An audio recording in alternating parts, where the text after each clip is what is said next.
So if I remember correctly, Tuesday, Satish left us with this question. So sorting takes n log n. Sorting is n log n, okay? Everybody knows that. If you want to sort n numbers, you have to invest time n log n, effort n log n. If you want to find the average of n numbers, that's easy. It's like finding the sum. It takes n minus 1 additions and 1 division, right? Nothing mysterious here. Here is a question. How about the median? All right? The median is a relative of the average, okay? It's a much more sophisticated relative of the average. In fact, anytime you are thinking about computing the median, chances are, if you are like most people, you'll be tempted to believe that the only way to compute the median is to sort first, okay? In 1971, a famous professor at Berkeley, his name was Manuel Blum, now he has moved east, was thinking exactly that. Was sure that you cannot compute the median without sorting, all right? You have to sort to compute it. You need n log n to compute the median. And he was trying to prove it. He was trying to prove it mathematically, to come up with an argument, like we have for sorting, that you cannot compute the median without sorting. And while trying hard to come up with an argument that would establish once and for all that you need to sort to compute the median, much to his surprise, he came up with an algorithm that computes the median in linear time, okay? So, and this is a really super cute algorithm, okay? And I really want to show it to you. Any questions? So that's what we are going to start today. Today, with any luck, I'll take you through 3 really great kick-ass algorithms, okay? So that will be the first one, okay? So, median, all right? How do you find the median? Okay, you have taken 70, okay? What did we learn with 70? In 70, we learn how to prove. Now, here we do, we find out how to develop algorithms, how to come up with algorithms. Right now, we're coming up with recursive algorithms, right? Because divide and conquer, right? That's what we want to do. D and C is the order of the day. Divide and conquer, okay? So, what did we learn in 70 about induction, which is, in some sense, the analog of divide and conquer, okay, of recursion? What we learn about induction is the following. That sometimes you try to prove something by induction and you can't, okay? And so what you have to do is you have to generalize it a little, and then you can prove it. Remember that? Everybody remembers this pattern? That there is a stupid statement that you cannot prove, okay? But if you make it a little more general, apparently a little more demanding, then you can prove it, okay? It's the same with divide and conquer. Sometimes you have to solve a slightly more sophisticated problem to generalize the problem. So here is what the problem we're going to solve. We're going to problem selection, okay? The selection problem, which is this.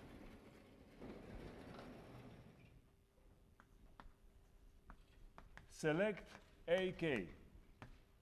K is a number, A is an array, and the returns kth largest element, the kth largest element of A.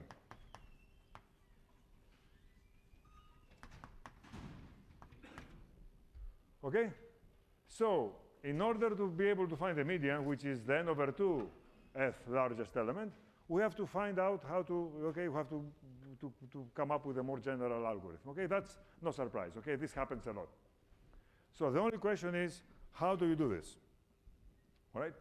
And the answer is, I told you, divide and conquer, right? I mean, we have to do it by divide and conquer. But so let's try to think what kind of recurrence we are going to be shooting for. We are going to be shooting for a recurrence of the form T of n is T of n over b times A, right? Plus order of n. And if A is smaller than B, then it's order of n, and we are done. Everybody remembers that? That's what we're looking for. So here is one question. What is B? What should be, what do you expect B to be? An integer, right? In the past it has been an integer. Here's my question to you. If it's not an integer, does it bother you? So imagine that B is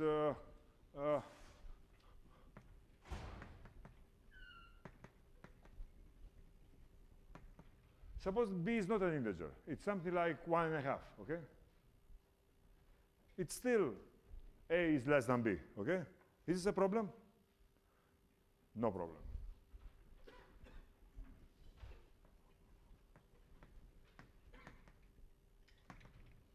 Here is how why I think you should believe me that there is no problem. Because what did we do? How did we prove that this is true here? We came up with a bunch of equations, right? If you think about it, in the equations, we never assume that B is integer, okay? B is just a quantity, okay? We treat it as a quantity throughout. And it turns out that if it's instead of 2, 1.5, it still works, all right? So this is the kind of recurrence we are going to be shooting for. In particular, we are going to be shooting at this recurrence. T of n is T of n 3/4 n plus n. Here, A equals 1, B is 4/3, we're okay. All right? Ask questions now, okay? So we're shooting for this recurrence. I'm just, right now I'm just showing you my plan, my fantasy, okay? So you are not supposed to know how I'm going to get there, okay? But this is my plan. This is what I want to do. My ambition. Yeah. Why are you shooting for this particular recursion? Why I go for that? Yeah. It turns out that okay, because I looked at what a lot of clever people have done and sort of and came up with that. Okay, so I'm not. It's not like you should. I'm expecting anybody to look at this problem and say, well, that was what I was shooting for. Okay. So because it's a sophisticated algorithm, I want to show you what to expect, okay? What mathematics you should expect. And this is the mathematics you should expect, okay? And if I show you this, I'm done. All right? Okay. Now, how do we do it? All right. So here is, I'll write the algorithm for you. And then we're going to analyze it. Pick an element x of A. In other words, you have this long list of long array of integers, right? Long list of integers. So you close your eyes and pick one of these integers, of these numbers, okay? Pick an element at random. And now stop and think. What is x? So parentheses. Is x equal to A of r, where r is a random number you generated? That will work. Sometimes you just take to be A of 1. Imagine the first element, okay? Imagine that A starts from 1, okay? Assuming that, the input was given to you, that the elements are arbitrarily arranged, that's as good, okay? Just of course, if a prankster gives you okay, the input, then you should be aware of that, okay? You should probably go that way. So you pick an element x and rearrange A. So you into the following 3 arrays.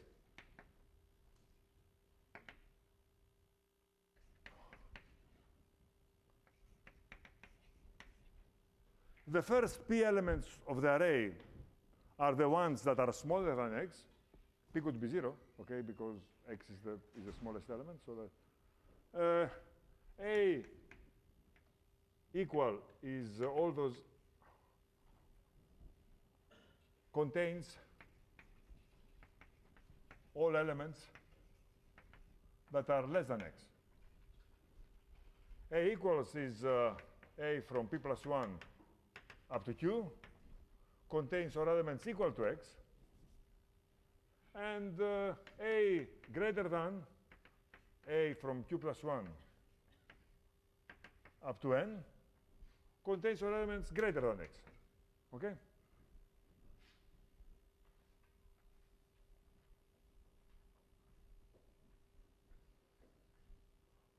All right, can everybody see so far? All right, I'm not going to write any lower, okay? So this is what I'm doing. I pick an element x. Does this remind you of something? I mean, have you seen quicksort? Do you know what, so that's very much like quicksort, all right? So it's sort of the quicksort trick, all right? But now you're doing it to find a median, okay? Quicksort is a really great algorithm for sorting, the fastest algorithm, one of the fastest algorithms for sorting. It's what is inside Linux, okay, when you sort, all right?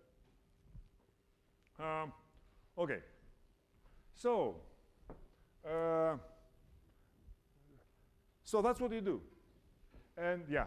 Then all elements whose indices are less than No, values, okay, whose values are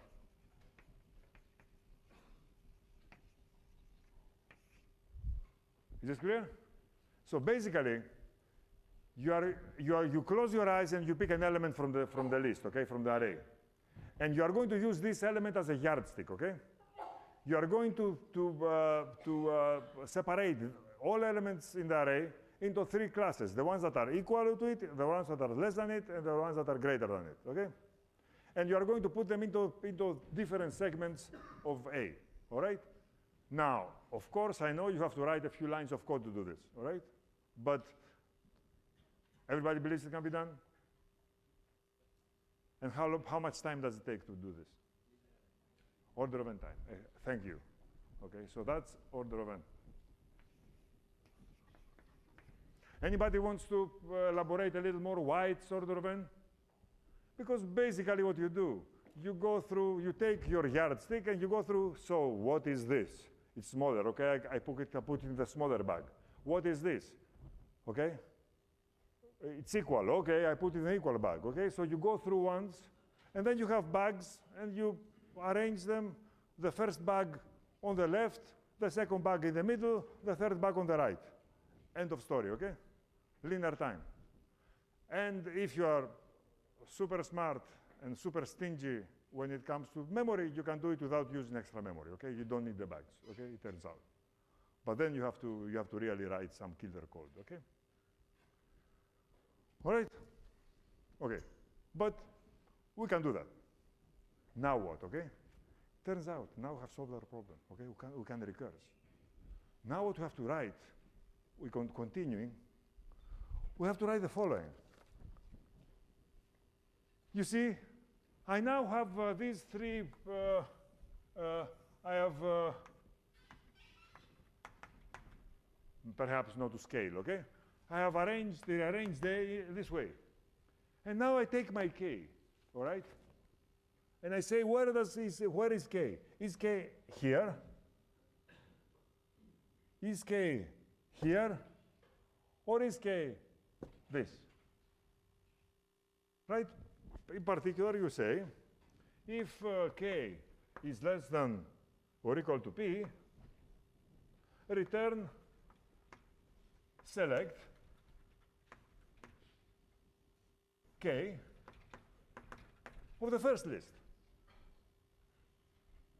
If k is bigger than q, remember q is this guy here, return select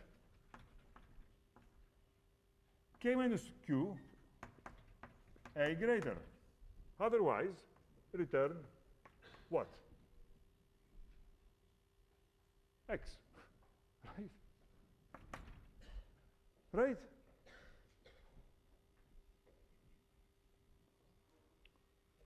This is nice. We solved the problem. Only question, of course, is why on earth is this true?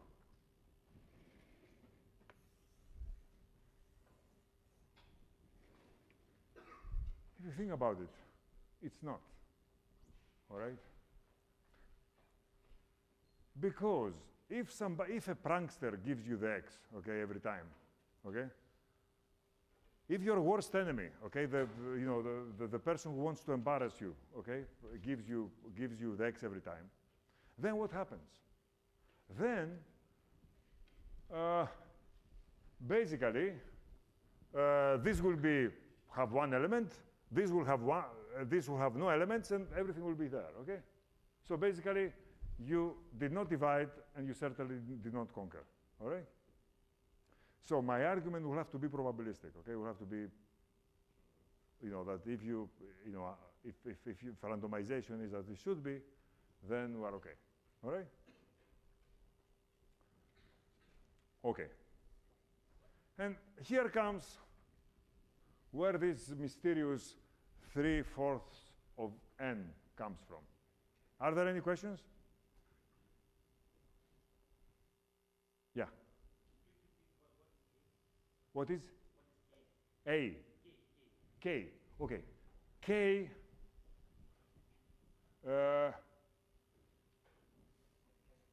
So I have never explained it? Okay, I'll do it. Select AK means returns the kth largest element, okay? So basically, our plan is to call this with k equals n over 2. And this will give us the median. But in order to do this, in order to be able to write a recursive program, we have to use it for a general k. Okay, we have to see how to do it for every value of k. All right, thanks. Any other questions? Yeah. A equals? Here? Yeah.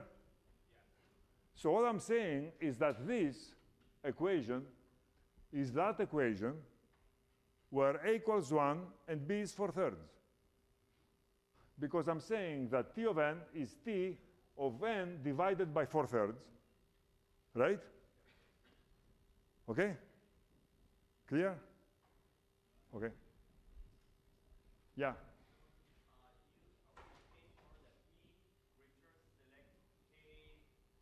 Minus Q. K minus Q, because then, if it's bigger than Q, then I want to find the K minus Qth element here, right? Get it? You see why? I want to find the kth element in this whole list. If I take my yardstick, K takes me over here, so I have to go to this list and find the K minus Q element, all right? That's why I have to call my procedure, my function, with this array and K replaced by K minus Q, right? All very useful questions. The next very useful question, please. Who is going to ask it? Okay?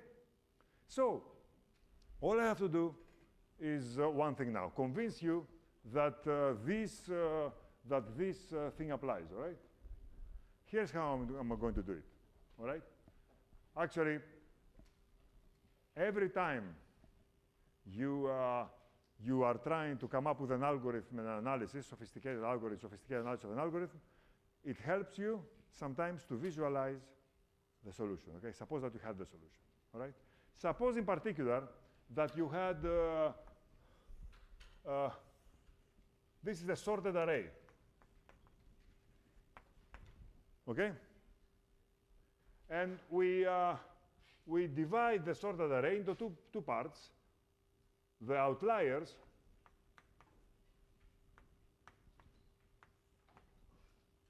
and the good ones.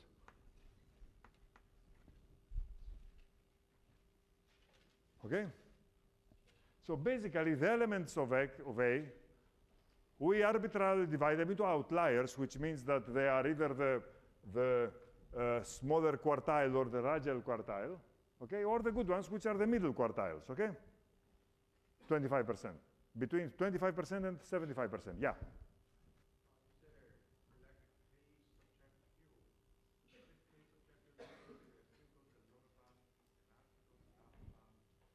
So if K is bigger than Q,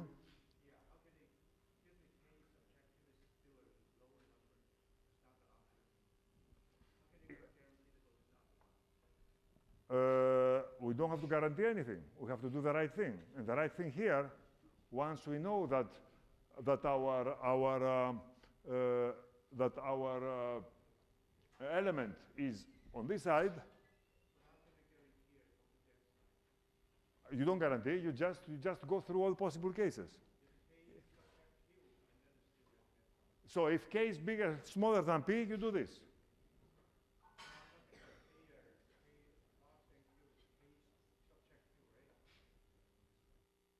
Then you do this. Right. And if it's neither, then it's in the middle. In which case, you know.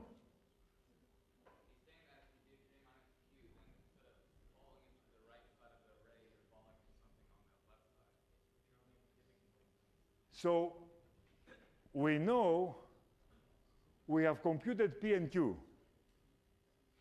P and Q are the parameters that are going to tell us if the kth largest element in the whole array lies here, here, and here. And if you think about it for a minute, these are the tests that tell us where it lies.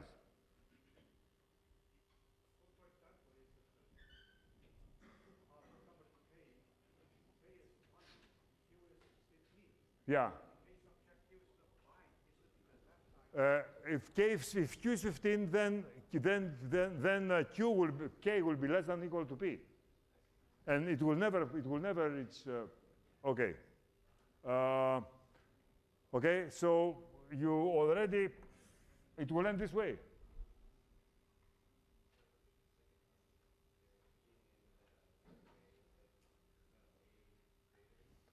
Return means finish the algorithm. That's the answer. Okay? Cool.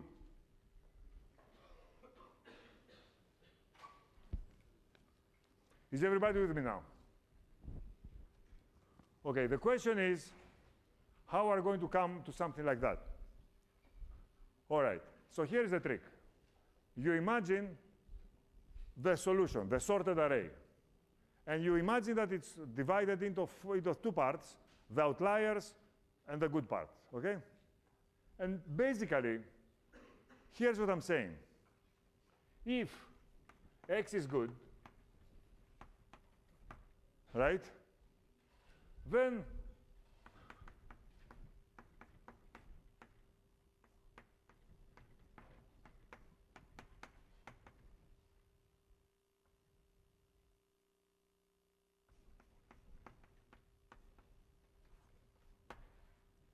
if X is in here, then this is good. This holds. Why is that? Because if X is here, this means that we throw away either this or this, all right? And therefore, we throw away at least either the big outliers or the small outliers, depending on the value of K. So the recurrence will be either for something which is smaller than this part, or something that is smaller than this part. I don't know which, okay? It depends on K. Right? So, of course, the recursive call is going to be 3n/4. Everybody sees that? So we're going to have one recursive call, okay? Not two, one. Everybody understands that, right? So, how big is going to be this recursive call? Good question. If X is good, it's going to be 3/4. If X is bad, all bets are off. Everybody says that?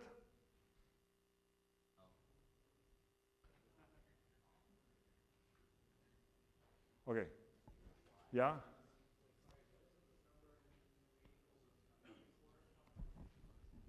What are these numbers? 3/4. This is 1/4. This is 3/4. This is the 25 percentile. This is the 75 percentile. Okay? So our recursive call is going to be either this or something smaller, which is 3/4, or this or something smaller, which is the only way that you can call my recursive call is going to be bigger than 3/4 is if I get an outlier. If I don't get an outlier, then my recursive call is bound to be smaller than either this, which is 3/4, or this, which is 3/4.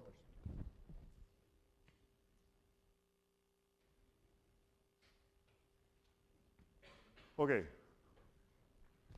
Here is the question I have to ask you, right? How big can these recursive calls be, all right?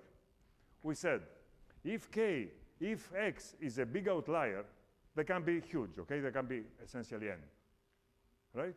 But if it's not an outlier, if it's at least in the middle quartiles, in the middle 25%, between 25 and 75, then of course the recursive calls are going to be at most 3/4. Everybody agrees with me on that? Thank you.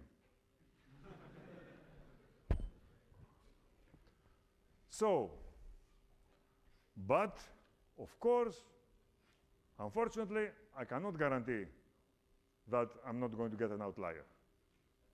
Okay? So, but at least I can write the following recurrence, that T of n is less than or equal to T of 3/4 of n plus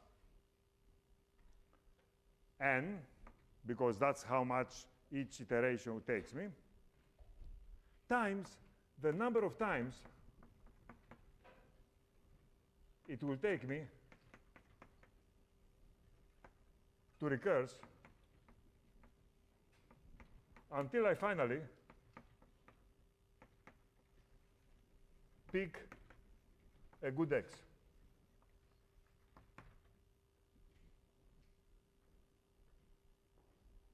Okay? Here's what I'm saying. I close my eyes, I pick an x. I do all this rearrangement, and then I say, rats, it was way, way, way too big, okay? It was an outlier. All right, close my eyes, pick an x. Oh my God, this time it was too small, all right? Okay, I pick another x. How many times I have to do it until I finally get something which is not an outlier, a good one, all right? This number, I have to do n work for each such time. Then I have to do 4/3, 3/4, right?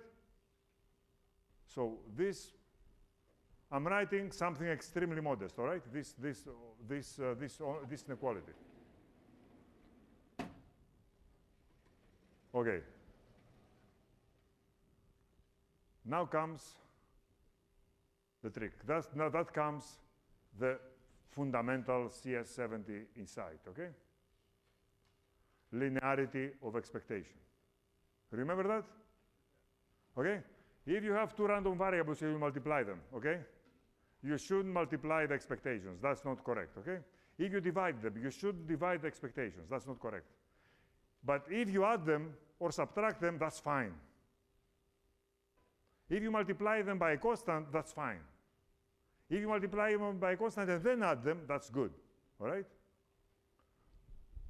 And lo and behold, if I take expectations, imagine now that T of n bar is the expected time, okay, over all my randomization of picking x, is indeed less than or equal to the average T of n times 3/4 plus n. What is the expected number of times I have to pick x until I finally find something which is not an outlier? Everybody sees that? Every time I pick an x, it's like flipping a coin, flipping a fair coin, 50-50. It's going to be either an outlier or a good one. How many times do I have to flip the coin until I get tails? 2, on the average, expectation, okay? We know that. So n times 2.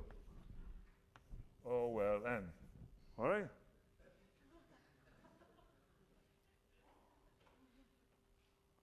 Okay? Constants here matter, constants here matter, constants here don't matter, okay? Constants here matter, of course. All right? So this means that we are order of n.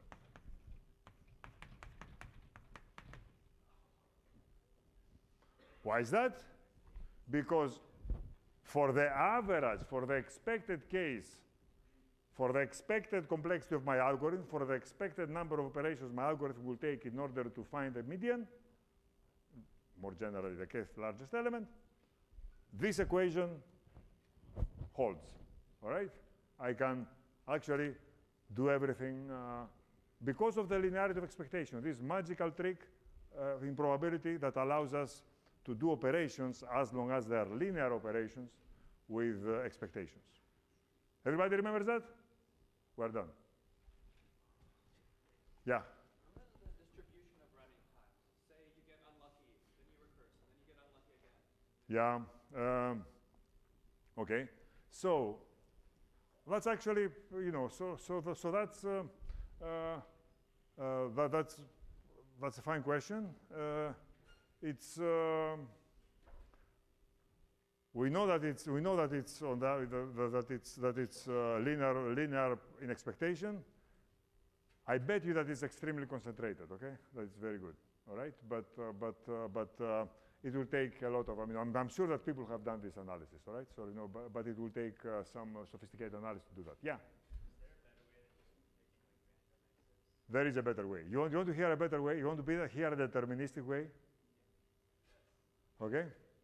So here is okay. That's not in the book. That's not in the notes. But it's your fault. You asked me. Okay. So I'll tell you. All right. Yeah. So here is the deterministic way to do it. Okay. I'm not going to tell you all the tricks, but I'll tell you the basic trick, which is super cute. Okay. So here's what it is. I take my, here's what I do. I have this, you have to suspend disbelief, okay? It's hard to believe this trick, okay? But it works, all right? So, all right. So, watch. I take my array and I do the following completely crazy thing. I break it into lots of fives, okay? I have 200 elements. I break them into groups of 5, okay? All right? With me? Cool. For each group of 5, I find their median, okay? Can you believe this? So I take 5 elements, 3, 7, 2, 11, 26, I find their median. 7. All right? So here is the median, here is the median, here is the median, here is the median. I find those medians. The question is, how much time have I spent so far? And why? Because, I mean, break it into quintuples is nothing, okay? So, you know, I just, and then I play with indices, and then I, for each, you know, how many operations does it take to find the median of 5 elements? I think it's 6, but even if it's 10, okay, who cares? It's linear, all right? Okay, and so far. So here's what I do now. Now I do my recursive call. I find the median of the medians. Okay? So these 40 elements are going to have a median, right? Okay? Let's say it's this.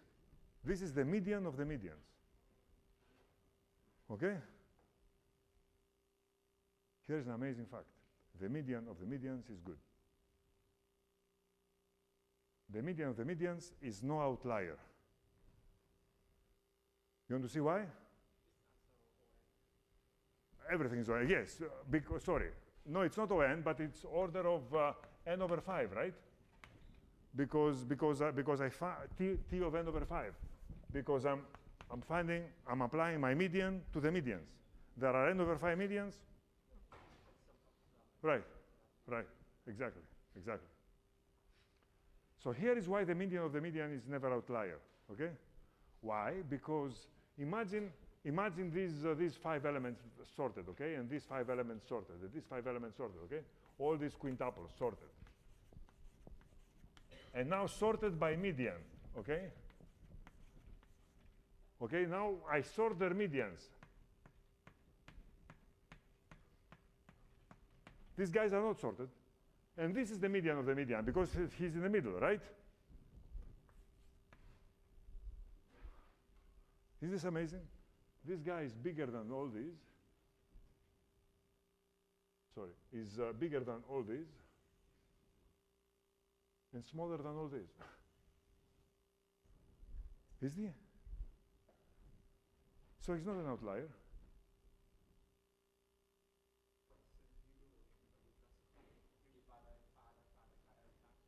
Yes, right. 5 is the only thing that works. You know, 5 is the smallest thing that works. I mean, we have to think about it. Okay, so in any event, what's the bottom line? I don't believe it's an exercise in the book, but the bottom line is that there is a very clever way to do it deterministically. Okay, you don't have to rely on chance. And to do that deterministically is you break it on 5s, you find the medians of the 5s, and then you find the median of the medians, and that's your x. And if you do this, it turns out the analysis is still quite, this algorithm runs slower than this, okay, than the other one. Okay. But you have sort of, you know, you have the self-confidence that it's not never going to embarrass you, okay? It's linear in the worst case. All right.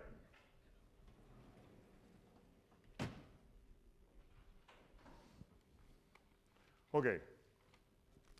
So this lecture is about 3 algorithms, one more amazing than the other. Okay. So I'll give you perhaps one of the most amazing algorithms that was ever conceived, and that's about matrix multiplication. Okay.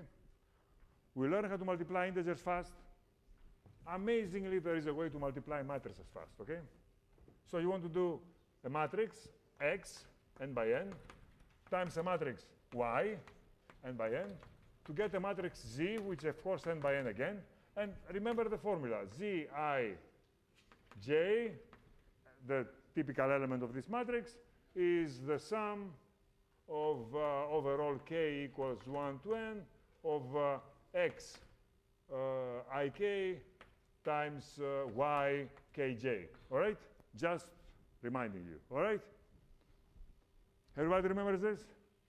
Okay? Probably from, I'm sure from high school. All right.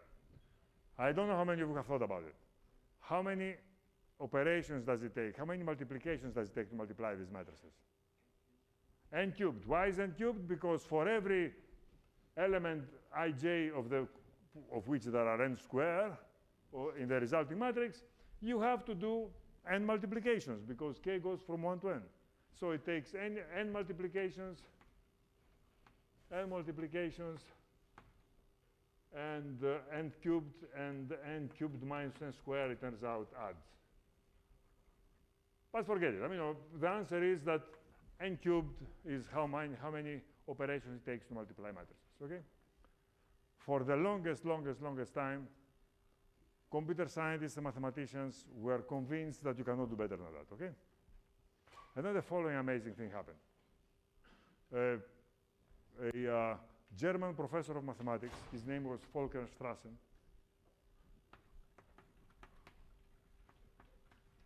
in 1968, took a sabbatical from Germany and came to Berkeley to work, okay?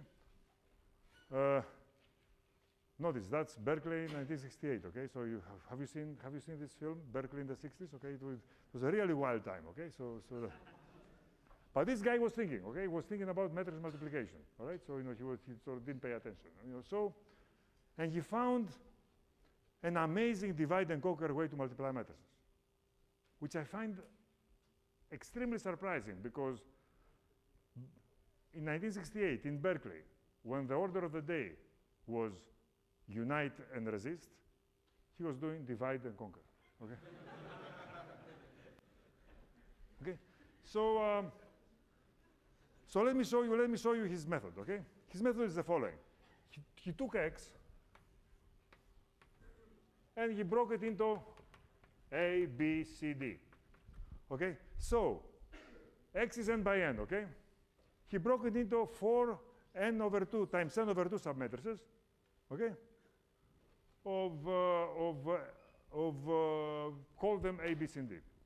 And now he takes the other matrix, Y, and calls them E, F, G, H, all right? And now he has to compute the Z matrix, which, if you recall, is what? Is something. Let's see. AE plus BG, AF plus BH, C plus DG, CF plus DH. So what he's thinking is, how on earth am I going to compute this 2 by 2, to do this 2 by 2 matrix multiplication, okay? Something we have all done, all right? And here's how he does it, okay?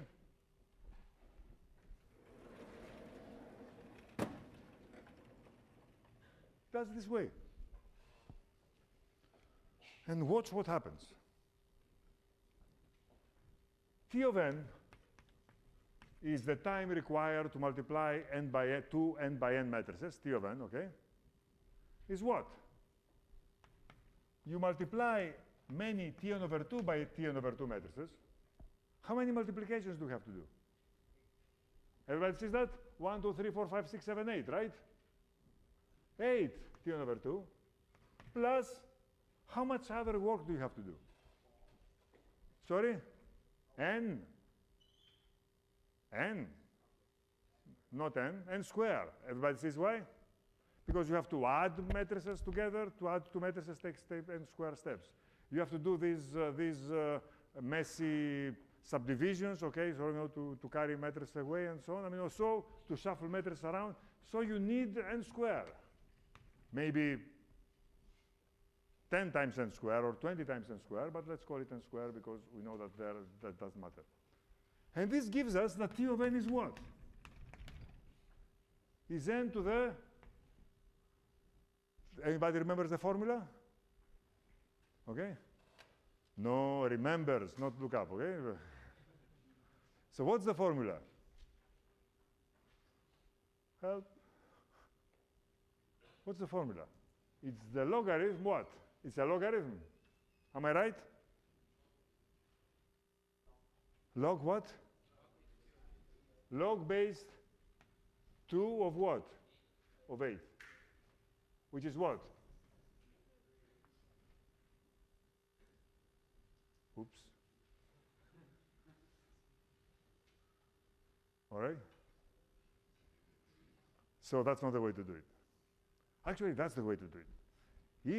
It turns out that if you multiply matrices this way, okay, you still do n cubed, but it's much better for cache. Okay, you get a lot fewer cache misses. You see why? Because, for example, once you start talking about C, okay, everything will be into C, right? So you're not going to venture into the D, the A, and the B, all right? And so you are going to have a lot fewer cache misses, okay? So that's actually not a terrible idea, not a terrible way to do it, all right? But Strassen was much more ambitious, okay? He wanted to do something better than n cubed. And here's how he did it. He found a way to do this with 7 matrix multiplications, okay? And therefore, this becomes logarithm base 2 of 7, which is 2.81 plus other digits, which I don't remember. Okay? Is this amazing? So the only question, I guess, is how on earth did he do it, okay?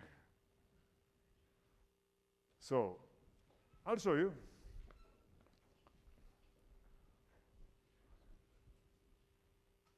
I'll write the formula.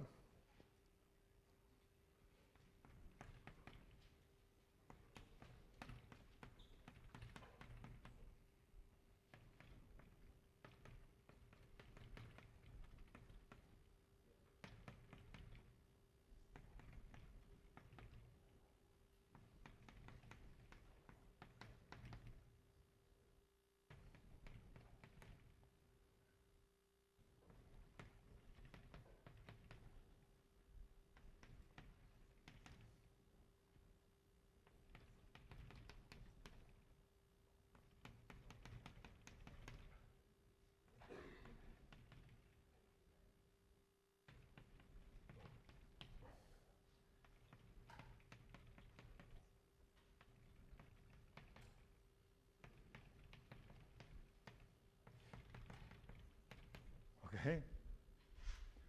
So these are the 7 multiplications, okay? Don't think of these A, B, C, D, and F, H as matrices. Think of them as numbers, okay?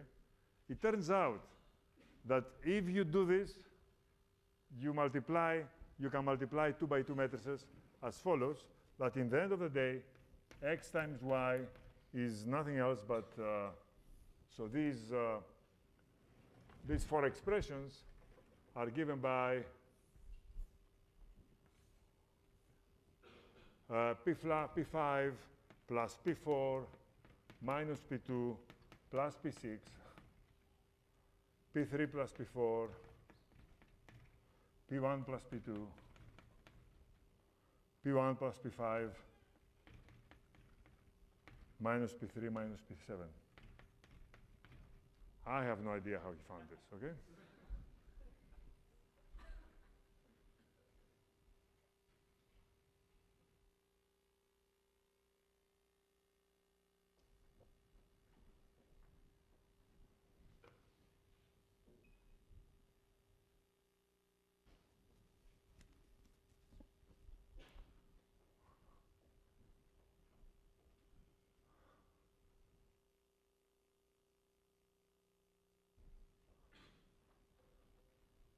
Any questions?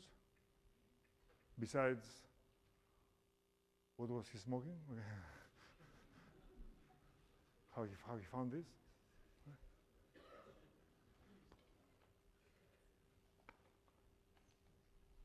Yeah.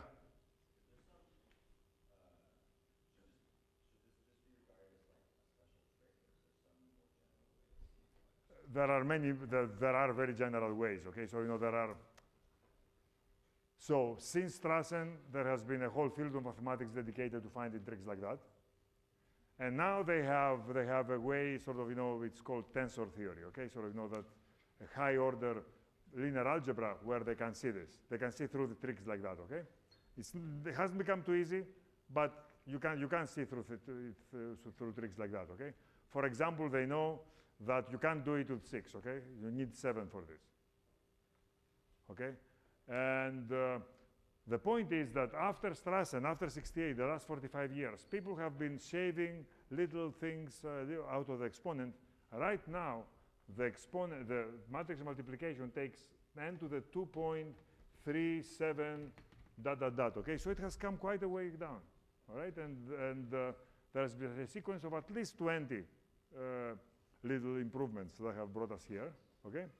The latest improvements is due to Virginia Vasilevska-Williams, who found it, now she's at Stanford, you know, she found it while she was visiting Berkeley. So Berkeley must, the water in Berkeley seems to be conducive to this progress in this problem. Okay? And this, I wouldn't know how to explain. Sort of, you know, it's a really, it takes a long sequence of deep mathematics to do it. Okay, so it's okay.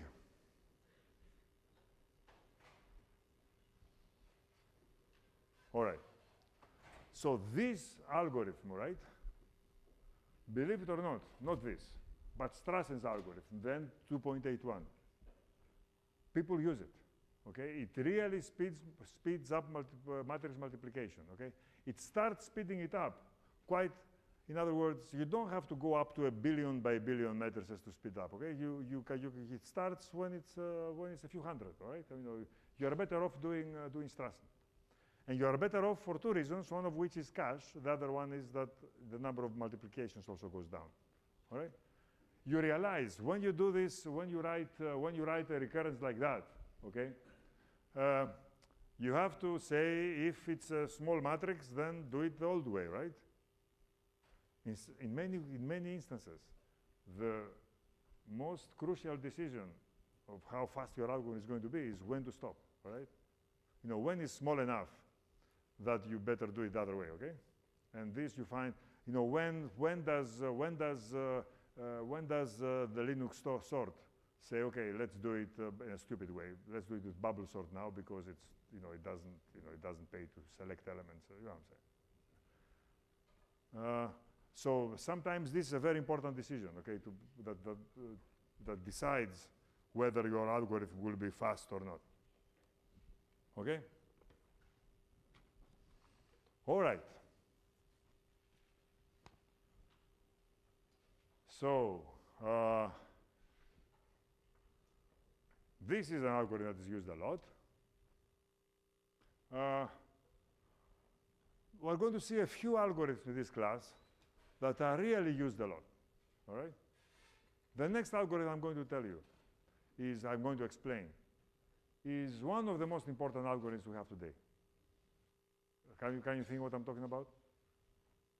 Have you heard of the initials FFT? Fast Fourier transform, okay? So that's what we're going to do now. Okay? We're going to do it for two reasons. One is because it's one of the world's most important algorithms. If there are whole computers whose only work is to implement FFT, and they are highly parallelized, they are like hardware optimized to do FFT. And it's one of the algorithms that burns, I guess, before search engines, it was one of the algorithms that was burning the most cycles in the world. Okay, yeah. What are its uses? Okay, so many, but roughly speaking, it's what you need in order to do signal processing. Okay. For example, okay, so when you want to compress an image, when you want to process an acoustic signal, okay, like a DVD, okay, so all of these take the fast Fourier transform, all right?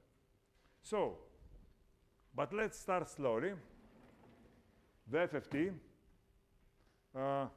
In fact, if you are interested in the book, there is a history box that tells the amazing story of how it was discovered. Okay, and the point is that a lot of people discovered it. They felt really good about themselves, and then they found that 10 years before somebody else had discovered it, but and so on. And this goes all the way to 1820. Okay, it was really discovered in the 1960s, but people kept discovering earlier and earlier until they found a paper by Gauss, okay, where Gauss was saying, okay, you do that, all right? What was the problem? How come nobody had found out about Gauss's paper? The reason is that Gauss was using a very effective encryption technique. He was writing in Latin. All right, so that a language that was much forgotten 200 years later. Okay, so there's all right. Okay, so this was a mental stretching, all right? Because we are in for a little exercise, all right? Okay, we know how to we told you these past lectures how to multiply integers, how to multiply matrices, okay? What is the other important thing we want to multiply? That's polynomials, okay? How to multiply polynomials? How do you do things like 1 plus x minus x squared plus x cubed times 2 minus 2x plus 3x cubed, which is going to be equals to 2, etc., I don't know, plus x to the 6th power? How do you find these coefficients? Not so easy, right? If this is a of x, and this is b of x, and this is c of x, sorry? 3, yes, right. Thanks, yeah. Then the kth coefficient of this guy, the kth is equal to what? Is equal to a0 b to the k, bk, plus a1 bk minus 1, plus etc., plus AK B0. So look at it for a second. You recognize it. You have done it many times, starting from junior high. Okay? Multiply polynomials. Okay? You have to go through. How much time does it take to multiply polynomials in the way we learn in school? N square, exactly. Yeah, n square. It's very much, if you think about it, like integer multiplication. It's not very different, all right? In fact, the only difference between integer multiplication multiplying polynomials is what? Is the integer multiplication has carry, okay, and polynomial multiplication does not, all right? There is no other difference if you think about it. In any event, let's not belabor this point. Even though the fastest way today known how to multiply integers is not the Karatsuba-Hoffman algorithm, the KU algorithm that we saw, but it's another algorithm, which actually turns out one of the co-authors is Strassen, the Strassen-Schoenhagen algorithm. And this algorithm is sort of like the FFT, okay? And it takes, it's a beautiful, interesting algorithm. It's the fastest algorithm we know of how to multiply integers. But right now, we're going to do the fast Fourier transform. And why do we want to do this, all right? Why do we want to multiply polynomials? And I mean, why is it important to multiply polynomials? Multiply matrices, we understand. Matrices sort of, are transformations of the space and so on, okay? So, of course, you need to multiply matrices, okay? Because transformations can compose, okay? You have bigger transformations. That stands to reason. But why polynomials? It turns out that it's very important for digital signal processing, all right? So basically, you have this waveform, okay, which is something like a singer's voice. You want to take it through a system like the mic, okay, and get some response, all right, which is what you hear.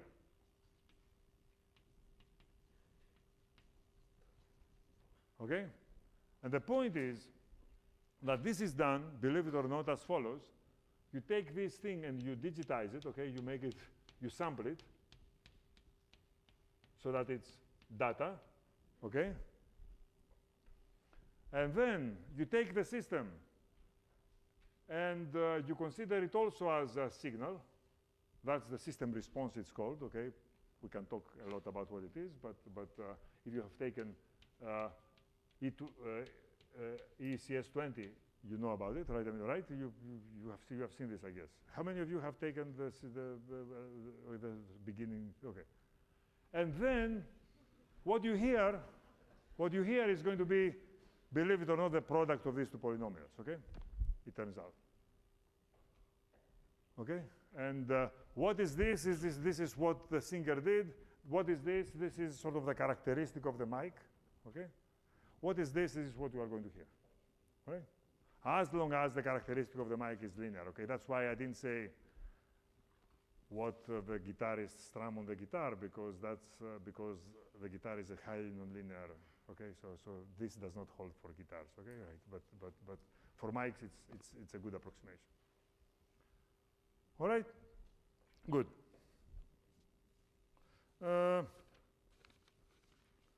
So the question is, how can we multiply two polynomials? How can we do this in a flash, all right? Again, it's one of these problems that it looks almost obvious, that you cannot do better than n squared, right? And here it takes a few very interesting thoughts, very interesting ideas to make progress, all right? So are we ready? Are we fresh, okay? Ready to plunge into this, all right? Because it really takes some cleverness, right? Okay, so here's the basic idea, and sort of it's an amazing idea. It's an idea that is quite amazing that it works. So you have a polynomial, right? You have many polynomials. And you represent them by the coefficients, a0 through ad, right? That's polynomial A.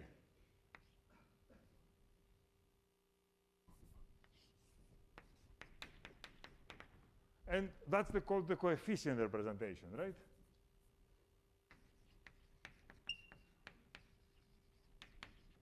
Okay? It turns out, I think you know it, I know you know it from CS70. There is a different way to represent polynomials.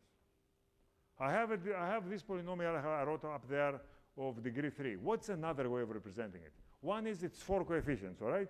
A0, A1, A2, A3. What's another glorious way of representing polynomials? Sorry? Values, 4 values, all right? Everybody remembers that? If I have a polynomial of degree 3, I can represent it, of course, by its coefficients. I can also represent it by its values at 4 points. Everybody remembers that? So another way to represent this system is through values.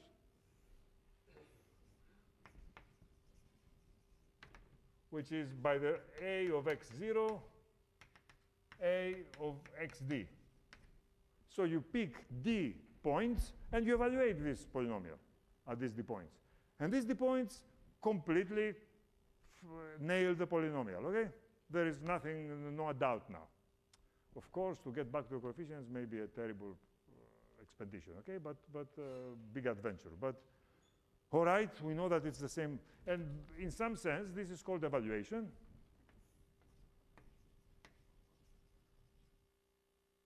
And it's called interpolation.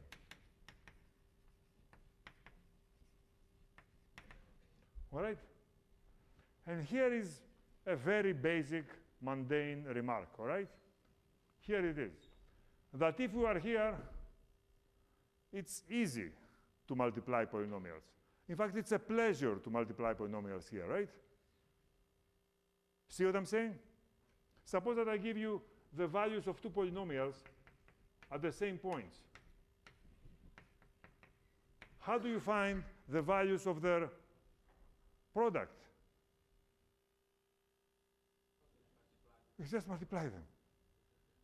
Okay, there is a problem now, right? That their product has 2D, so it does not. It's not enough, right? D points are not enough to describe it. So that's why here you really need not D but 2D plus 1 points. Okay. So you need to do some extra work because you are about to multiply. Okay. And once you have that, you can interpolate. Okay, and come back. The question is, how do you do that? And how do you do that? Okay? Big questions. So we have made no progress. We have just laid out a fantastic plan. Okay? Sorry?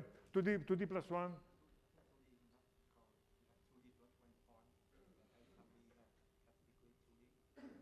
But you need one more than the degree.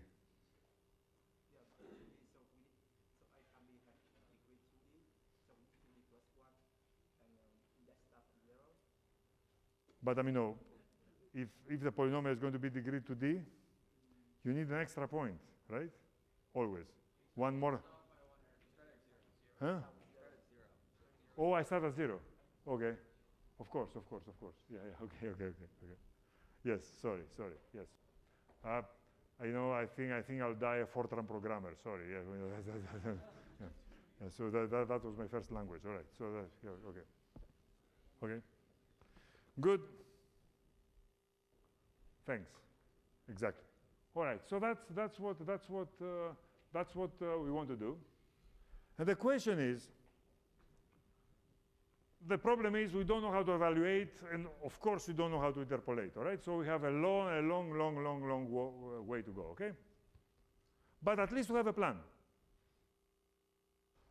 All right.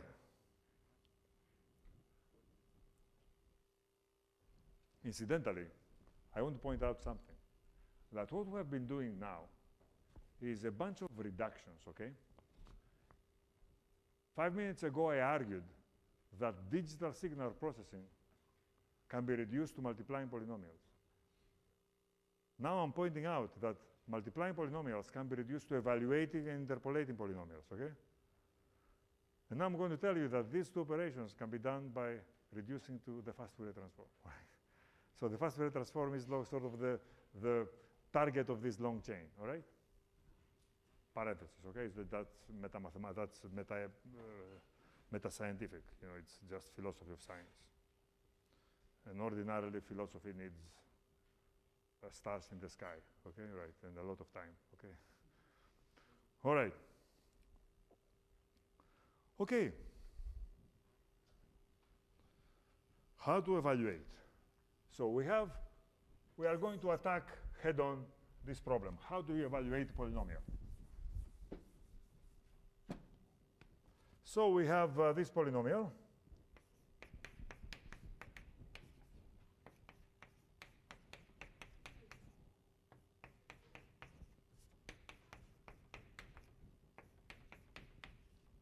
Okay? How are we going to evaluate it? Listen, okay? This is a divide and conquer lecture, right? So let's divide and conquer, all right? So we have this, it has 6 coefficients. We divide it how? This way. It turns out a good way to divide it into either even and odd coefficients. You'll see why. Because so we write it 3 plus 4 minus x squared plus 2x fourth, that's 1, plus 4x plus x cubed plus x fifth. Okay, it turns out that's the right way to do it. Why? Because now we can rewrite this. Watch me.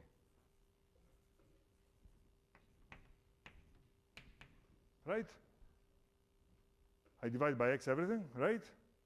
I take x out. And now I have 2 polynomials. This was a polynomial in a of x. And now I have a polynomial, an even polynomial in x squared, plus x, and an odd polynomial in x squared. Do you understand what I'm saying? Now I have transformed this into a polynomial of x squared. Everybody sees what I'm doing? You know, sometimes, you know this from high school, all right? You know how to solve equations of second degree, okay, quadratic equations. But if you are lucky and your polynomial is of the 4th degree, quartic equation, but it has no cubic term, it has no linear term, then really it's a polynomial in x squared, and you can solve it again. Everybody remembers that? Okay, that's the world's oldest trick for solving high-degree polynomials, right? Well, I'm doing the same thing here. This is a lucky polynomial. It's a polynomial that has a polynomial of half the degree, right? Of half the degree in x squared. Okay? So, I'm now in business.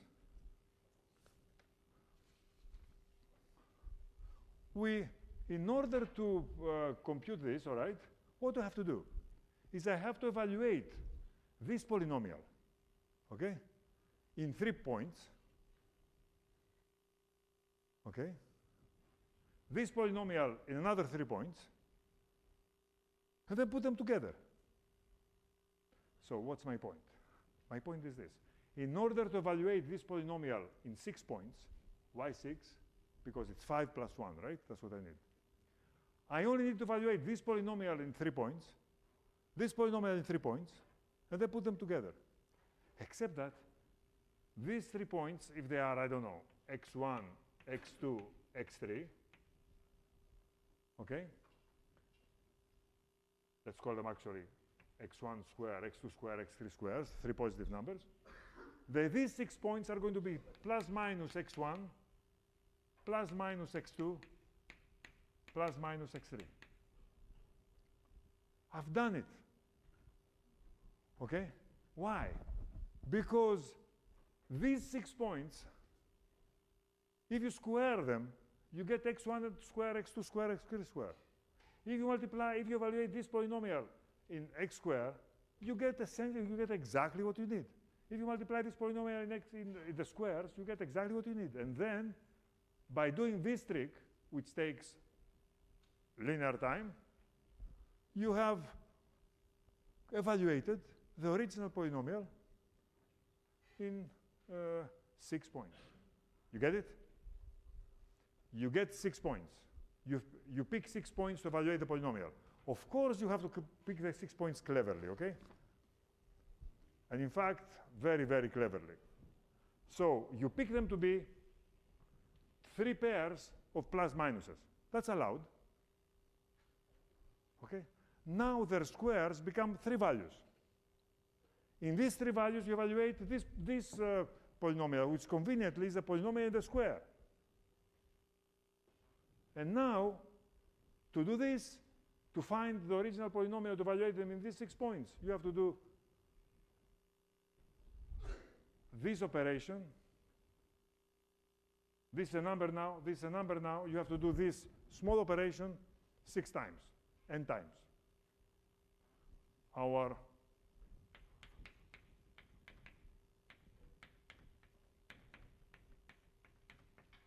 What have I written here?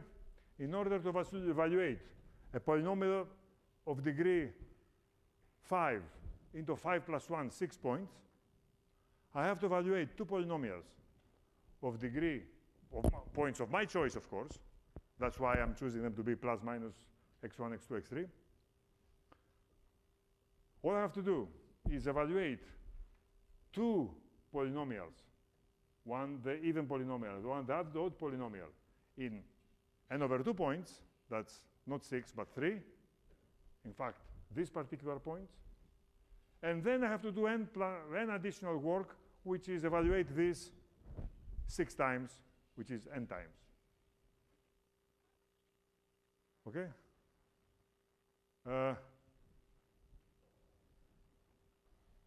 Tell me if you believe this, okay? This has a bug, okay?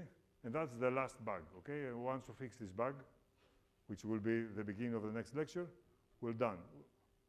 But I want to convince you that this works, all right? Up to a point, okay? Up to the bug that I'm going to point out in soon. So here is what I'm doing.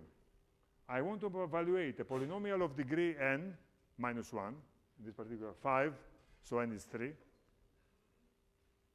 into n points, 6 points, which I choose because if I don't choose, I'm dead in the water, okay? So I better choose my points carefully. I choose them to be plus minus pairs of points, all right, of numbers. I want to evaluate them by evaluate this polynomial in these 6 points by evaluating 2 polynomials of in half the number of points and then do linear work.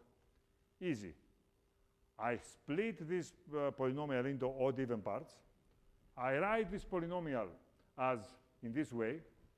I evaluate these polynomials, 2 polynomials, into these 3 n over 2 points, which are the squares of my original points. And then I evaluate this equation for each one of these 6 points, n times. But this equation now, since I know the values of these A0 and A odd and even, it's just an equation connecting 3 numbers, okay? And I can do it in linear time. I can do it n times. Each one of them will take me just 2 operations. And this way I'm done. What is the bug? The bug is that I cannot recurse further. Okay, the bug stops here. The point is that now these guys are decidedly positive, and in order to recurse, I need them to be plus minus pairs. Remember, the only way that I told you how to write a recursive equation is to find a plus minus, to define the points to be plus minus pairs. But now I'm stuck with positive numbers, okay? So I cannot couch these positive numbers as plus minus pairs. This is my problem.